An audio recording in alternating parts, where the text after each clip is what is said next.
स्वतःच्या महाराष्ट्र राज्यातून आपण प्रवासाला निघलोय. पहिलं राज्य आहे महाराष्ट्र. कुठून निघालो?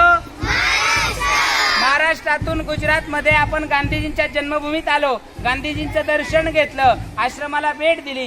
गुजरात मध्ये आपण भेटलेलो आहोत. आता गुजरात मधून आपण अगदी भारताच्या मध्यभागी असलेलं एक जे मध्यभागी आहे म्हणून त्याला मध्य प्रदेश म्हणतात, असं मध्य प्रदेशला भेटलो. कोणतं राज्य?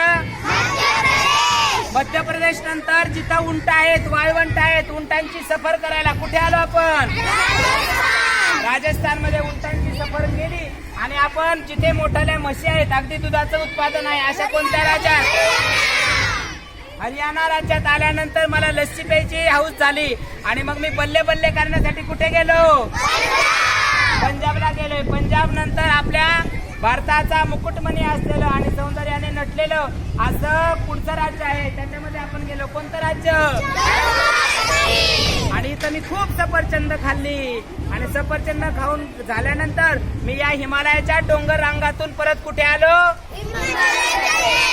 हिमाचल प्रदेश. हिमाचल प्रदेशला आल्यानंतर गव्हाचं जे कोठार आहे, जिथं सगळ्यात जास्त गहू पिकतो, त्या राज्यात गेलो मी. उत्तराखंड मध्ये गेलो. उत्तराखंड मध्ये गेल्यानंतर गंगा नदी जशी वाहती आणि त्या उत्तराखंडचा जोडीदार असलेल्या दुसऱ्या राज्यात गेलो मी. कोणतं राज्य? उत्तर प्रदेशला गेल्यानंतर मला बुद्धगयेला जायचं आहे. बुद्धगयेला बुद्धांचं दर्शन घेण्यासाठी मी बिहारला गेलो. बिहारला बुद्धगयेचं दर्शन झाल्यानंतर सिक्कीमचं राज्य ते कोणतं? सिक्कीमला गेल्यानंतर मला सिक्कीम वासियांनी सांगितलं येथून पुढे 7 सिस्टर्स आहेत. किती सिस्टर्स?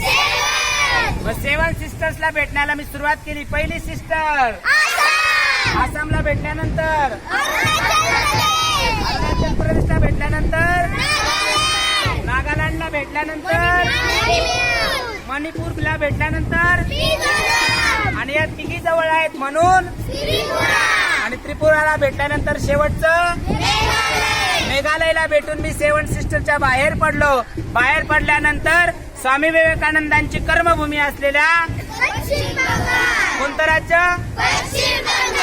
पश्चिम बंगालला भेटल्यानंतर मला कोळशाच्या खाणी पाहिजे होत्या म्हणून मी कोणत्या राज्यात आलो? कोणतं राज्य आहे?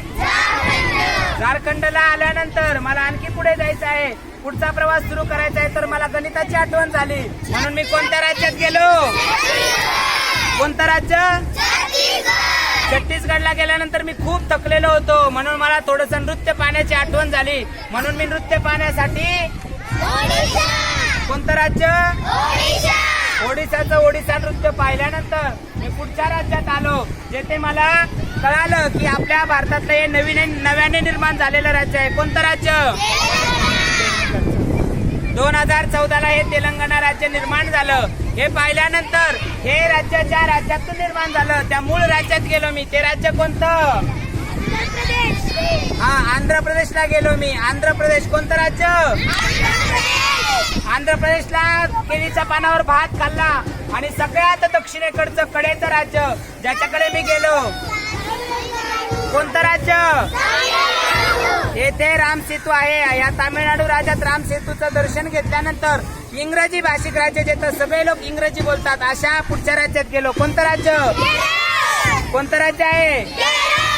केरळला गेल्यानंतर महाराष्ट्राच्या शेजारच्या राज्यात गेलो, जेथून विठ्ठलाला भेटण्यासाठी, पंढरपूरला भेटण्यासाठी एक दिंडी येते आणि त्या दिंडीत मी सहभागी झालो. कोणतं राज्य?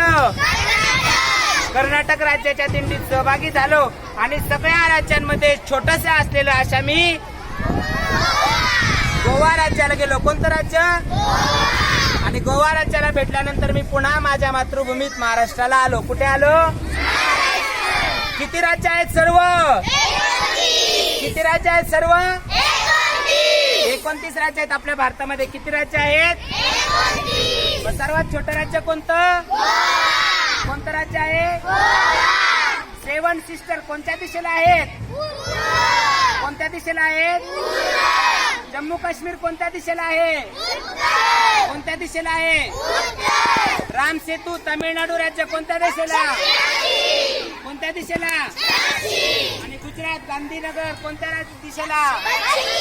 पश्चिम दिशेला. बरोबर समजला दिशा? Okay, thank you.